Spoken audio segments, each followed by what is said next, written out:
आप सभी को राम राम। मैं आपका अपना सुमित गौर आपके अपने YouTube चैनल सुमित गौर टॉक्स में आपका हार्दिक स्वागत करता हूं। आज डे 5 पर मैं एक महत्वपूर्ण कहानी के साथ आपके समक्ष उपस्थित हूं। आपने मेरी कहानियों को जो अब तक प्यार दिया उसी प्रकार अपने प्यार को बनाए रखे। आज की जो कहानी है वह बड़ी महत्वपूर्ण है। जैसे कि मैं कल आपको बता चुका हूँ, भगवान श्री कृष्ण के द्वारा देवी सत्यभामा, भगवान गरुड़ और सुदर्शन चक्र का मान मर्दन किया गया। उसी के सेकंड पार्ट में आज मैं आपको गरुड़ और सांपों के बीच में क्या दोस्ती और क्या दुश्मनी है उसके बारे में बताने के लिए आया हूँ। आज मैं जो आपको कहानी सुनाऊंगा आप इसे भरपूर प्यार दें। अगर आपको कहानी पसंद आए चैनल को लाइक करें, सब्सक्राइब करें और चैनल को शेयर करें, जिससे और लोग भी इन कहानियों का आनंद उठा सकें। तो डे 5 पर आज मैं अपनी कहानी शुरू करता हूँ। एक बार की बात है, एक ऋषि हुए हैं, ऋषि कश्यप। उनकी 2 पत्नियां थी। एक का नाम वनिता था, दूसरी का नाम कद्रु था। दोनों के पास कोई संतान नहीं थी।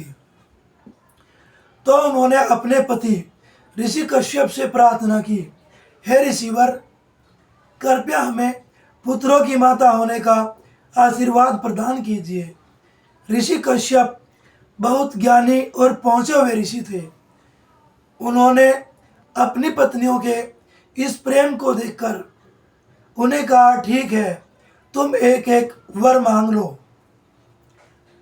तो दोनों पत्नियों ने वर मांगे क्रम से।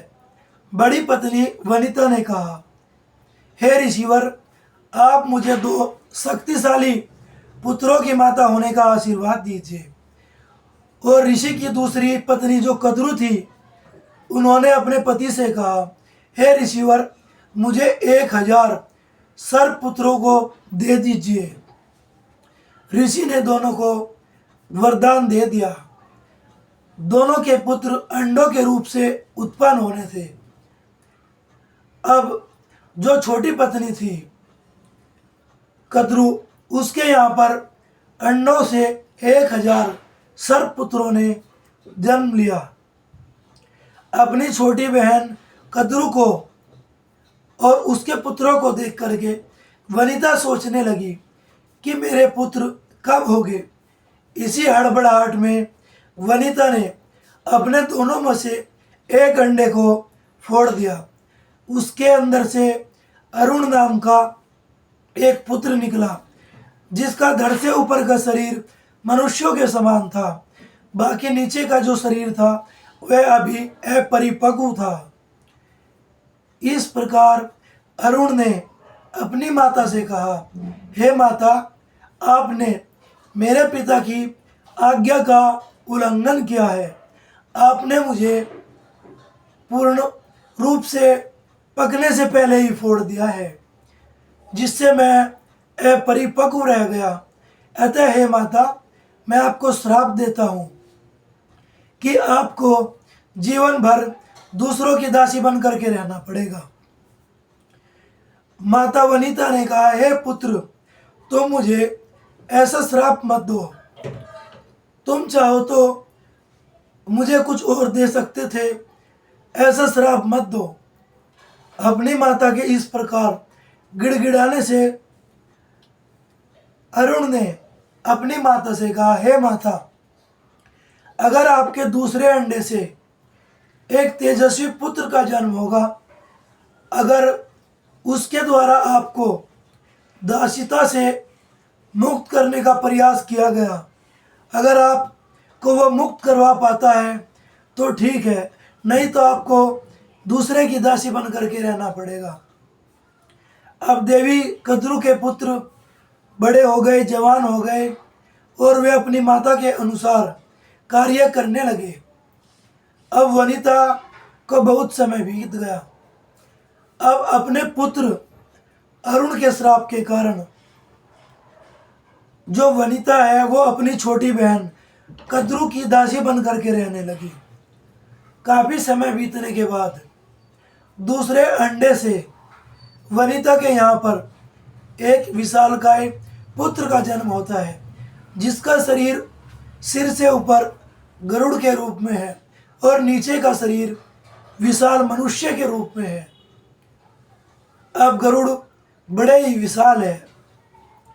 अब जब उनका जन्म होता था तो उनके फेफड़ों के पास उनके दो बड़े बड़े पंख भी थे। अब समय के अनुसार गरुड़ बड़े हो रहे हैं, तो एक दिन में देखते हैं कि उनकी माता वनिता जो है उनकी मौसी कद्रू के यहाँ पर दासी बन करके रह रही है। तो वे अपनी माता से पूछते हैं, माता ये किस कारण है? तो माता वनिता बताती है, बेटा जो तेरा बड़ा भाई है अरुण, उसके श्राप के अनुसार मुझे ये कार्य करना पड़ रहा है। इस बात को सोच करके गरुड़ बड़े दुखी होते हैं और वे अपनी मौसी से पूछते हैं, हे मौसी कद्रू, क्या मेरी माता आपके दासत्व से कभी मुक्त हो पाएगी? अगर कोई उसका उपाय हो तो कहो। कद्रू बड़े सोच विचार के बाद कहती है, हे पुत्र गरुड़, अगर तुम चाहते हो कि तुम्हारी माँ को मैं दासी के रूप से मुक्त कर दूं, तो तुम देवलोक से मेरे 1000 पुत्रों के लिए अमृत कलश लेकर के आओ। अपनी मौसी की बात सुनकर के गरुड़ भगवान देवलोक की ओर प्रस्थान कर देते हैं। देवलोक पहुंचने पर अमृत कलश के सामने देवताओं ने 3 चरणों में पहरेदारी लगा रखी है। पहले स्थान पर देवता खड़े हैं। पहले देवताओं के साथ में गरुड़ देव का युद्ध होता है। गरुड़ देव देवताओं को हरा देते हैं। अब पहला जो चरण होता है वो शुरू हो जाता है। वहाँ पर अग्नि की भयंकर लपटें जल रही है। अब गरुड़ भगवान उड़ चलते हैं और जाकर के बहुत सारी नदियों का जल अपनी चोंच में भर लेते हैं और ला करके उस भीषण अग्नि की वर्षा के ऊपर पानी को उड़ेल देते हैं, जिससे पहले चरण की जो अग्नि की लपटें उड़ रही थी वे शांत हो जाती है और पहला चरण गरुड़ देव भगवान पार कर जाते हैं। अब जो सुरक्षा का दूसरा चरण है वहाँ पर बड़े बड़े हथियारों से घर्षण करती हुई दीवारें आपस में खड़ी है और हथियारों को आपस में बड़ा ही भारी घर्षण हो रहा है। अब जो गरुड़ देव होते हैं अपने शरीर को इतना सूक्ष्म कर लेते हैं, इतना छोटा कर लेते हैं कि वे उन दीवारों के बीच से बड़े आराम से निकल जाते हैं। अब वे जाकर के देखते हैं तीसरे चरण में 2 बड़े बड़े विशालकाय सर्प अमृत कलश की पहरेदारी कर रहे हैं।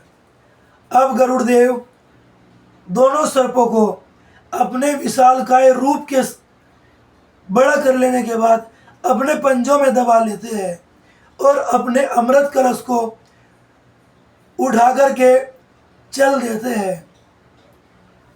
जैसे ही गरुड़ देव पृथ्वी की ओर प्रस्थान कर रहे हैं तभी देखते हैं भगवान श्री हरि विष्णु वहाँ पर प्रकट हो जाते हैं और गरुड़ देव से कहते हैं, हे गरुड़ देव, तुम्हारे अंदर इतनी अपनी माता के लिए इतनी भक्ति जो है उसे देखकर मैं बहुत परेशान हूँ। अगर तुम चाहो तो कुछ वरदान मांग लो, परंतु ये जो अमृत कलश है ये सिर्फ देवताओं के लिए है, बाकी इसे कोई उपयोग में नहीं ले सकता। तुम्हें ये अमृत कलश लौटाना होगा। अब गरुड़ देव भगवान श्री हरि विष्णु से कहते हैं, हे प्रभु, मैं अपनी माता को अपनी मौसी के यहाँ से उनके दासत्व को खत्म करने के लिए अमृत कलश मेरी मौसी की शर्त के अनुसार पृथ्वी पर अपने 1000 सर्पपुत्रों भाइयों को पीने के लिए लेकर के जा रहा हूँ, जिस अमृत को पी करके मेरी मौसी के 1000 पुत्र जो सर्प के रूप में है वे अमर हो जाएंगे। अब वहाँ पर देवताओं के राजा इंद्र भी प्रकट हो जाते हैं और वे भगवान श्री हरि विष्णु से प्रार्थना करते हैं कि प्रभु कृपया आप गरुड़ देव को समझाइए। अब भगवान श्री हरि विष्णु कहते हैं, हे गरुड़ देव, अगर तुम ये चाहते हो कि तुम अमृत कलश को लेकर पृथ्वी पर जाओ तो ठीक है, कोई बात नहीं, तुम अपनी शर्त के अनुसार इसे पृथ्वी पर ले जा सकते हो, लेकिन तुम्हारे साथ में अदृश्य रूप में देवताओं के राजा इंद्र भी साथ जाएंगे। जैसे ही तुम अपनी मौसी के समक्ष इस अमृत कलश को रखोगे, तुम अपनी मौसी से कहना, हे मौसी, मैं इस अमृत कलश को ले आया हूँ, अब तुम इसे संभालो।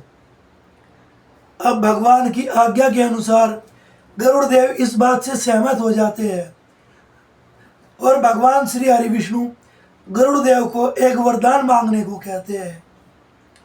अब गरुड़ देव कहते हैं, हे प्रभु, हे दीनानाथ, अगर आप कुछ देना चाहते हैं तो कृपया करके मुझे अपनी सवारी के रूप में अपनी सेवा में रख लीजिए। तब भगवान तथास्तु कहते हैं ऐसा ही होगा, तुम अभी जाओ, ये अमृत कलश अपनी मौसी को दो, अपनी माँ को दासी से मुक्त कराओ। जब तुम्हारा ये कार्य पूर्ण हो जाए तब तुम मेरी सेवा में उपस्थित हो जाना। अब भगवान गरुड़ इंद्र अदृश्य रूप में दोनों पृथ्वी की ओर चल पड़ते हैं। नीचे जाने पर अब जो देवताओं के राजा इंद्र है वे गरुड़ देव से कहते हैं, हे गरुड़ देव, तुम इस अमृत कलश को जैसे ही अपनी मौसी के पास रखोगे तो मैं इसे तुरंत उठा लूँगा। अब गरुड़ देव कहते हैं, हे प्रभु, पहले इस अमृत कलश को मुझे अपनी मौसी को सौंपना पड़ेगा, तभी वे मेरी माता को इससे मुक्त करेंगे। तब देवताओं के राजा इंद्र कहते हैं, ठीक है, तुम्हारी ऐसी इच्छा है तो तुम चलो। इस प्रकार देवताओं के राजा इंद्र गरुड़ को कहते हैं, तुम मेरी मदद कर रहे हो, इसलिए मैं तुम्हें वरदान देना चाहता हूँ, मांगो क्या मांगना चाहते हो। तो गरुड़ देव कहते हैं, मेरी माता को इतने वर्षों तक मेरी छोटी मौसी के यहाँ पर दासी बन करके रहना पड़ा। मैं चाहता हूँ कि मेरी मौसी के जो 1000 सर्पपुत्र है, मैं उनका विनाश करना चाहता हूँ। अब देवताओं के राजा इंद्र भगवान गरुड़ को कहते हैं, ठीक है, आज से मैं तुम्हें वरदान देता हूँ कि तुम आज से सर्पों को अपने आहार के रूप में ग्रहण कर सकोगे। जैसे ही अब गरुड़ देव पृथ्वी पर अमृत कलश अपनी मौसी के समक्ष रखते हैं, कहते हैं, हे मौसी, मैं अमृत कलश ले आया, अब तुम अपने पुत्रों को इसको पान कराओ और उन्हें अमर कर लो। अब जैसे ही कद्रू अमृत कलश को उठाती है तो वैसे ही गरुड़देव भगवान कहते हैं, पहले मेरी माता को अपनी दासी के रूप से मुक्त करो। अब देवी कद्रू अपनी बड़ी बहन वनिता को कहती है, जाओ, तुम्हारे पुत्र के कारण आज मैं तुम्हें तुम्हारे इस श्राप से मुक्त करती हूँ, अपनी दासी के रूप से मुक्त करती हूँ, अब तुम आज से आज़ाद हो। इतना कह करके जैसे ही गरुड़ देव वहाँ से वापस चलते हैं अपनी माता को लेकर के, तभी देवताओं के राजा इंद्र वहाँ पर तुरंत प्रकट होकर के अमृत कलश को उठा करके उड़ चलते हैं। तभी माता कद्रू कहती है, मेरे साथ गरुड़ तूने छल किया है, मेरे साथ गरुड़ तूने छल किया है, हे गरुड़ तूने मेरे साथ छल किया है। गरुड़ देव कहते हैं, हे मौसी, मैंने तो अमृत कलश तुझे सौंप दिया था। अब जो दो देवताओं के देवलोक से अपने पंजों में दबा करके दो विशालकाय सर्पों को गरुड़ देव पृथ्वी पर लाए थे, सबसे पहले गरुड़ देव उनका भक्षण करते हैं। अब जो सर्प 1000 सर्पों की माता उनकी मौसी होती है, वो इस बात से बड़ी दुखी हो जाती है, कहती है तुमने मेरे साथ धोखा किया है। इस बात से गरुड़ देव अत्यंत क्रोधित हो जाते हैं। वे कहते हैं, हे मौसी, मैंने तो तुम्हें अमृत कलश ला करके दिया था, अब तुम ही उसे संभाल नहीं पाई तो मैं क्या करूं। इस बात से दोनों के बीच में बहस हो जाती है। इस प्रकार वहाँ पर जो कद्रू के 1000 सर्पपुत्र होते हैं वे भी आ जाते हैं। 1000 सर्पपुत्रों को देख करके कद्रू कहती है, हे पुत्रों, तुम्हारे भाई गरुड़ ने मेरे साथ छल किया है, तुम लोग इसे समाप्त कर दो। अब देवताओं के राजा इंद्र के वरदान के कारण जो गरुड़ देव होते हैं वे अपनी मौसी के 1000 पुत्रों का भक्षण कर लेते हैं। इस प्रकार जो दोनों का आपस में जो ये बैर होता है ये वहाँ से शुरू होता है। मैंने आज जो ये आपको कहानी सुनाई है, मुझे लगता है आप सभी को पसंद आएगी। कृपया करके आप मेरी इस कहानी को भरपूर प्यार दें। कल फिर मैं एक नई कहानी के साथ आपके समक्ष उपस्थित हो जाऊंगा। तो मैं चाहता हूं आप इस कहानी को सुने, लाइक करें, चैनल को सब्सक्राइब करें और इस कहानी को शेयर करें। कल फिर मिलते हैं एक नई कहानी के साथ। आप सभी को राम राम।